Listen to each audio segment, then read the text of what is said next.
Hello everyone, it is Christine here and I'm back to share another square that I have created as part of the Great Big Little Stitchery Swap, which is being hosted by the lovely Annie Claxton over at Arty Farty Annie.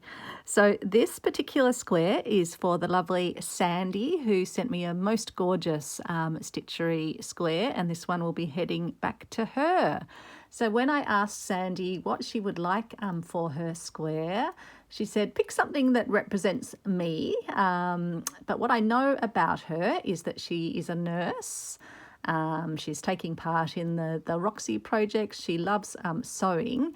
And she also mentioned, after she saw one of my videos making Yorkshire buttons, that she would love a Yorkshire button, and she'd love one of my little homemade Yorkshire button templates. So I will be sending her an extra little Yorkshire button done in variegated Perle cotton, and also two of my little just cardboard templates, including the one that I actually made this one on. So that will be going in the package, but then here is the actual stitchery square itself. So I decided to go with one of my most loved recent fabric purchases, which is from the Bleu de France French General fabric collection. And I just love these birds, and it comes in a variety of colorways. You can see one of the colorways here, and then it's got another one that's a paler blue, which I think I might have been the one that I used for Sharon's square. And then there's this sort of dark, almost sort of indigo, more midnight blue coloured piece with other various blues in it. So I've had such a fun time creating this scene and creating my sort of customary but bespoke little hidden place. So let me show you the square and talk through what I have put in it. So let's start with the top. I love adding textural elements, and I've used a lovely, it's a wool here. It's actually woven of multiple fibres. You can actually take it apart and you get three different fibres. You get a woolly bit, you get a bit that looks like this sort of, not even sure how to describe it. It's like a sort of a woven little stringy piece, and then you get a little silvery piece with little sequins on it. So I had fun laying that down and then couching that onto the fabric in a lovely wavy way. And I wanted to kind of create the sense of clouds in a starlit sky. So just adding that sort of dimensional and textural element up the top. Then I've got my Yorkshire button here, which is great because it actually sits out from the piece. So I thought that's my moon in the sky, because it was the perfect colours. I was lucky I had a wonderful variegated thread in the perfect colours for the piece. Then I did thread stitching and thread painting and outlining on my bird using a vintage Perle type yarn. I don't even know what it is. It had no label on it. It's just on this roll, but it's got a really luminous effect on that. So I use that for outlining and detailing the tail and the wings. I then did really fine, just using a sewing cotton. So one of the vintage cottons that I've got from Alex's mum. So I used a dark blue and a lighter blue to do just really small little chain stitches on the body to evoke feathers. It's got bits of little beads, little bluey pearlescent beads added as the centres of flowers. It's got seed stitch in this same variegated thread, so it alternates through darker blues to lighter blues, but the whole piece is all seed stitched, which just gives you that lovely, it just makes it so cohesive and lovely. Then I had fun, I actually did some dyeing of laces because I only had one bit of lace that was sort of in the right colourway.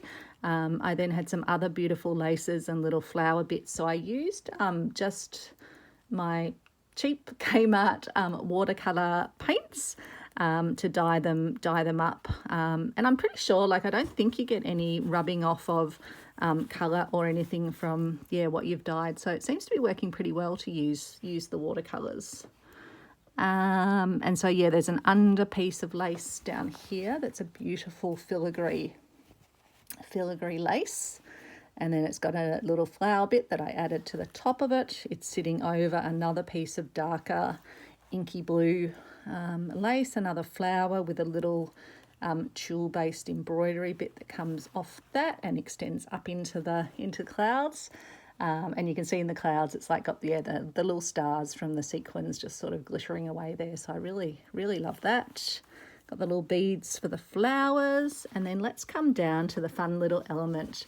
So because Sandy's a nurse, I decided to make her a little, like a nurse's bag, basically. So I had a look at the shape of some vintage nurse's bags. And then I actually just used a cross out of this piece of this little sample from the reverse art truck of beautiful, it's a beautiful Italian cotton. And I just cut the little cross out of that and appliqued that on with little stitches all around and through it. And then I used another piece of the lace from this same lace design to create the little top of the bag. So this is the little nurse's bag. Then I've used a piece of the thread or fibre from up here, from that same sort of wool, and just used one piece of it down here, which has little sequins up there and also down here. And I've got a button as my anchoring point on the bag. And then when the bag is undone, it opens up to say, Love CO. So these are my vintage French laundry labels that you would have seen in other swap squares. It's got one of my little hexies in a sort of a matching design, which I just happen to have in my little box of hexagons. And then I just love that this looks like the sort of, the closure or the clasp on the bag. And it's sort of double-sided, so it's got an interior that's made from the same fabric as the outside, and then all of this has been stitched onto that. And so it just does up as simply as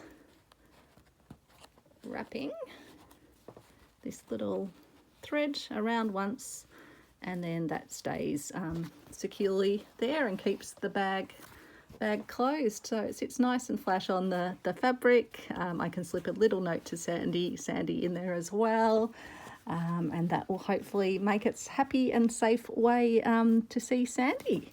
So I better show the back because I know there's people that want to see, and I'm thinking particularly here of Annie. So this is the back. It's got a lot of stitching on it. Most of the stitching was in the colourful threads, so some of my other pieces have had more stitching in the sort of neutrals that you can't always see. But as you can see, lots of stitching of the bird, lots of moving around, doing the seed stitches, putting the beads on, stitching down the elements in terms of the Yorkshire button and the little bag element. So yeah, lots of fun. And even the bag itself, I did stitching all around the outside to make those edges fully cohesive, and folded these edges in on the outside of the bag.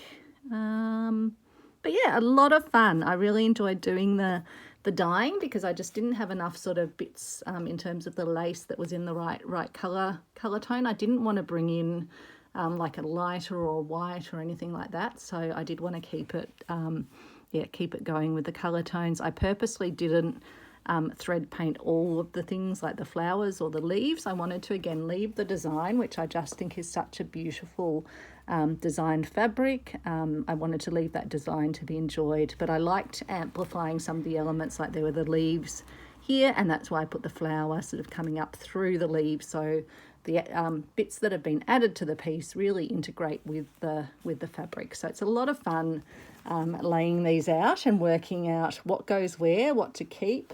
I always end up having a much bigger box of things that I've sort of got out and thought about using, but I've got a really good idea actually for how some of the little scraps and other bits and pieces will get integrated in when I put together my treasury of Stitchy friendships, which will have the pieces that I have received from others, but will also have a bit of a link back to the pieces I've sent as well. So stand by for my plans for that.